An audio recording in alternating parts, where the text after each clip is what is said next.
ڕوخاندنی مزگەوتی بەهاش باس و خواستێکی زۆری لای خەڵک دروست کردووە. مزگەوتی باش بۆ دەڕوخێنرێت؟ بێگومان دوو جۆر ڕوخاندن هەیە. ڕوخانەکەیە بە نیەتی خراپ بۆ ئەوەی مزگەوت نەبێت و کەم بێتەوە و کامەش کارێکی خراپە طبعاً.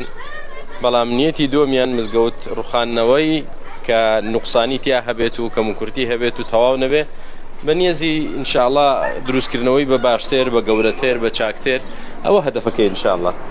یعنی بۆیە مەبەستی ئێمە لەم ڕوخاندنە الحەمدولله ئەوەیە کە هەر لەسەر ئەساسێکی تێر و تەسەل و تەواوتر و چاکتر و گەورەتر دروستی کەینەوە ئینشاءالله کە هەر کەسێ بێتە مزگەوت بە ئیسراحەتی خۆی بتوانێت دەستنوێژ بگرێ بتوانێت ئینشاءالله عیبادەت و خواپەرستی خۆی بکە هەر عەدەدێک بێ ئینشاءالله جێی ببێتەوە ئەوە هەدەفە ئینشاءالله. مامۆستا کۆمەڵێک هاوڵاتی دەڵێن مزگەوتی باش پێویستی بە ڕوخان نەبوو بۆ لە جێی ئەوە نەدەکرا لە شوێنیشکە کە پێویست بوو مزگەوت دروست بکرێت. مزگەوتی باش عیبی چی بوو؟ وەڵاهی مزگەوتی باش جارێ ئەگەر سەیری بکەین بە شێلمان و بە چینکۆ تقریبان بەو پەناڵە دروستمان کرد بوو قاتی سەرەوەی و لە قەدەر ئەو هەموو ئیزدیحامە نییە کە خەڵک ڕووی تێیا کرد. هیچ خەدەماتێکی وەکو پێویستی تێدا نەبوو و لەوانەشە هەرچی مسلمانی کوردستانە دەزانێت کە ئیزدیحامێکی زۆر لەسەر مزگەوتی بەهەشتە بە تایبەت ڕەمەزانان کە حەقیقەتەن مزگەوتی ئێستامان تەحمولی نەدەکرد. ئێمەش کە خەڵکێک حەزکە بێنە مزگەوت و عیبادەتی خوای تیا بکەن و گوێ لە دەرس و مەوعیزە و وتار بگرن و نوێژەکانیان لێرە بکەن بۆچی خزمەتیان نەکەین؟ بۆچی کەسانێک کە دێنە ئێرە شوێنێکی ئیسراحەتیان نەبێ شوێنێکیان نەبێ کە تیایدا بتوان بە ئیسراحەت خواپەرستێکی خۆیان بکەن؟ هەدەفەکە ئەوەیە براکە من.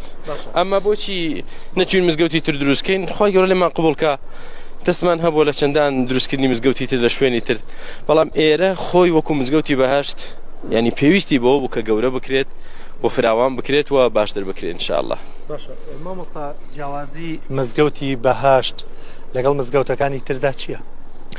هەمووی ماڵی خوایە الحەمدولله و جگە لە سێ مزگەوتەکە کە مزگەوتی مەکەیە مثل الحەرام و مزگەوتی پێغەمبەر عەلەیهی سەڵات وسەلام و مزگەوتی ئەقسا قودس باقی مزگەوتەکانی تر هەر مزگەوتە و نوێژ تیایدا هەر وەکو یەکە و بەڵام دەبینی لە هەندێک مزگەوتە جیا لەوەی کە عیبادەتەکە هەر عیبادەتە جیا لەوە ئیستیفادەیەکی زانستی دەکەیت لایەنی علمی لایەنی دەرس و مەوعیزە و ئامۆژگاری چونکە الحەمدولله مزگەوتی باش قوتابخانەیەکە یعنی بنکەی قورئانی تێدایە حوجرەی فەقی تێدایە سوپاس بۆ خوای پەروەردگار بەردەوام دەرس و دەوری تێدا لله الحەمد والمنە ئەنجا خوای گەورە بەرەکەتێکی تێخستووە کە خەڵکێکی زۆر حەز دەکات بێتە مزگەوت و لێرە ینی گوێبیستی وتار بێ گوێبیستی دەرسێک بێ لێرە لە پشت ئیمامەکانەوە نوێشکە الحەمدولله هەجی نابڵین وڵا نوێشکردن لە مزگەوتی بەهەش زیاتر بێ لە مزگەوتی تر قەت وامان نەوت و واژ ناڵێن و هەموو مزگەوتەکان ماڵی خوای گەورەن و